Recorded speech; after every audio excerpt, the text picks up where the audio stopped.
Sanibonani guys, igama nginqabile niphathela amazwibela eIthonga ngomhla ka-13 November. Guys, uPhinda-ke usemane wamneka uBanele kontanzi ukuthi nje enze isiqiniseko sokuthi phela uyagxoshwa emagcekeni akhona. Ufike nje ekuseni wathi, eyi, sinenkinga lana. Babuza ukuthi hayibo, wena sikuqashela ukuthi ulungise iy'nkinga zale y'khaya, kufuze ngabe uyasibuza ngisho usibuza ukuthi kwenzakalani. Manje yiyiphi leyo nkinga? Wathi, ayi, ngiyayilungisa zona iy'nkinga zale y'khaya, kodwa yabona lena phela ibhekene nesihlobo sale khaya, sengisho phela umkhwenyana wale khaya. Wathi, oh, wathi usenzeni-ke manje uSanele? Wathi, heyi, ulapha erenki sikhuluma nani nje, ubhizi, udayisa ukudla emgaqweni, uvikela abantu bakodladla. Wathi uMduduzi, ini? Hhayi, lo mfana usijwayela kabi, awuhambe umlanda. Wathi, kanjani? Ngeke ngikwazi ukumlanda ngoba phela ngisho nomphakathi usohlangothini lakhe manje, uyamvikela nomphakathi uyamsaphotha ngoba uvikela phela nomphakathi manje, akekho ngasohlangothini lwethu. Eyi, uNtanzi wanyanya.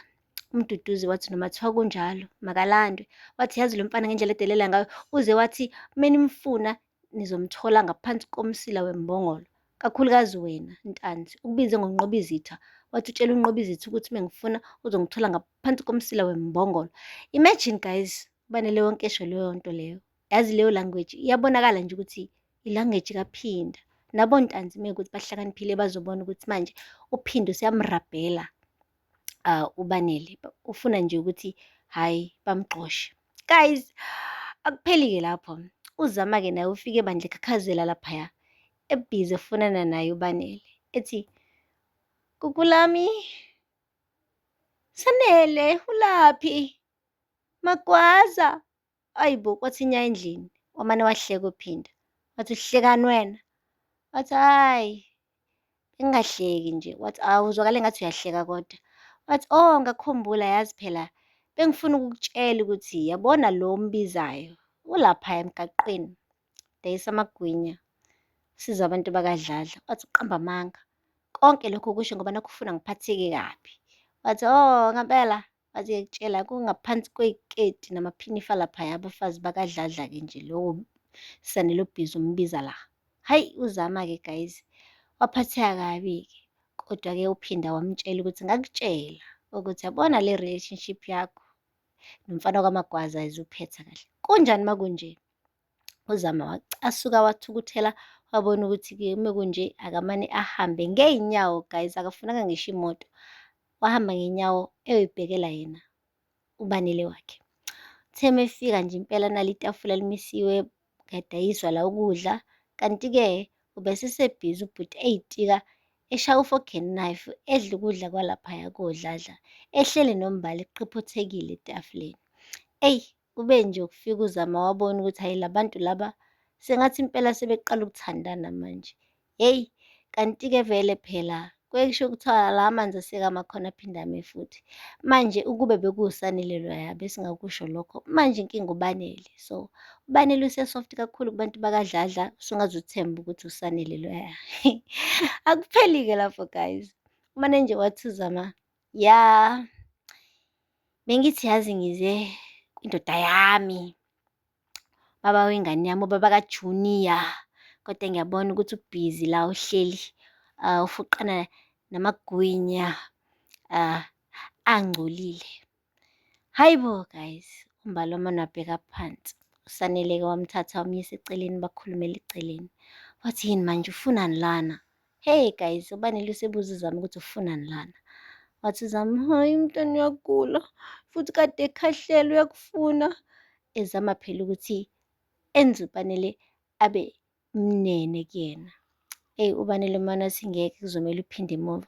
Wathi ngize ngey'nyawo, ungibona nje ngidizi, ufuna ngiphinde emuva, mengiphinde emuva ngithi ngihamba emgaqweni ngiquleka uzothini? Wamane wathi kulungile-ke ngizobiza imoto, ngeke ngikwazi ukubashiya phela abantu bakodladla, kumele ngibavikele. Wathi ungayibizi imoto, ngizohlala lana ngikugadise-ke bona uzuze uphume uhambe-ke bese ngihamba nawe ngizokugadisa. Yayibo guys, kubonakala nje ukuthi uZama akekho comfortable ukuhlala laphaya emgaqweni, kodwa ngoba ulandela indoda uhlalile ugirl. Yeyi! Ubelokhu embuka kabi umbali, embuka ngamehlo anokuthi ufunani indoda yami, ufunani indoda yami. Yabo lawo mehlo lawo guys. Eyi, Nkosi yami. Akupheli-ke lapho. Kuthe sekuhambile-ke isikhathi-ke sekumele wonke umuntu agoduka ekhaya. UZama akagodukanga guys. Uhambile waya kodladla. Efuna nje ukucuthela uMbali. Uthe nje efika uMbali, hhayi ugirl wabe ngqongqoze emnyango kabuhlungu. Wavula uMbali isicabha wathi, ya. Ngithi nje angize la ngikutshela ukuthi hlukana nendoda yami. Yabona nje, uSanele wami manje. Ngiphethe ingane yakhe la, uJunior. Phuma kuyena. Wathi, uma kuwukuthi uphethe uJunior lapho esiswini sakhe, wema kaJunior, pho ufunani lana?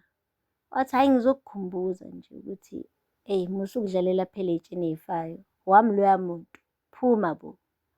Hhayi-ke uMbali wenze ngathi uyezwa, kodwa kubonakala nje ukuthi akanandaba.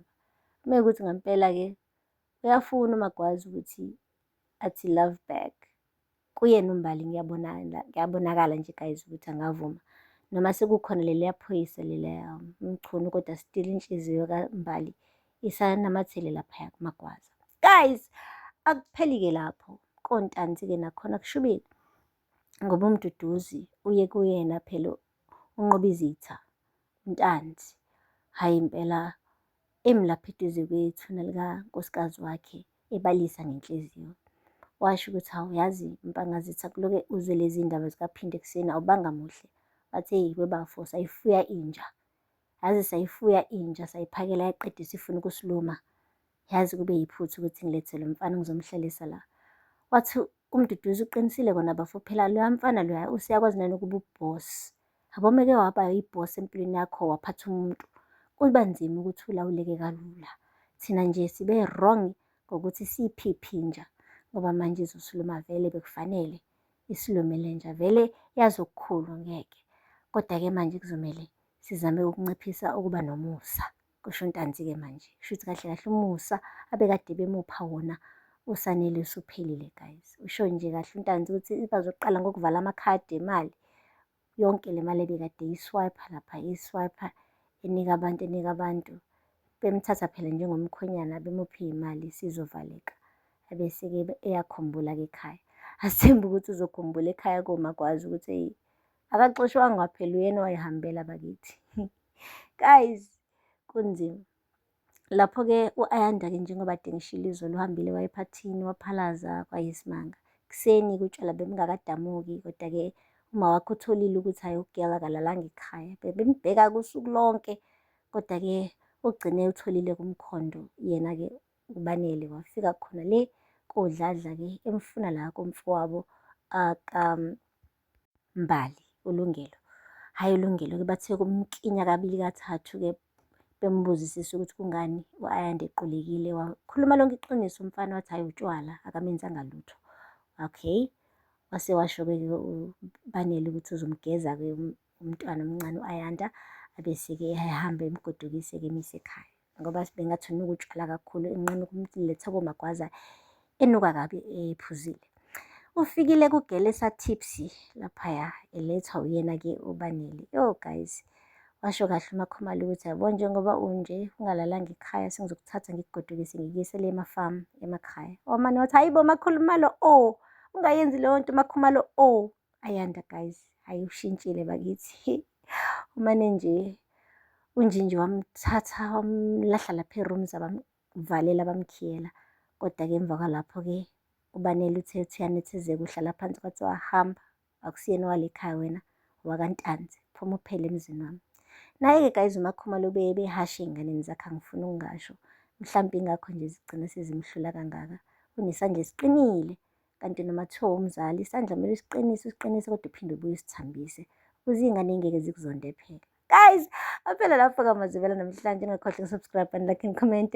Until next time. Bye.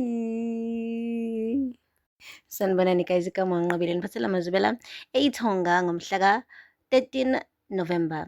Guys, uphinda-ke usemane wamneka uBanele kontanzi ukuthi nje enze isiqiniseko sokuthi phela uyagxoshwa emagcekeni akhona.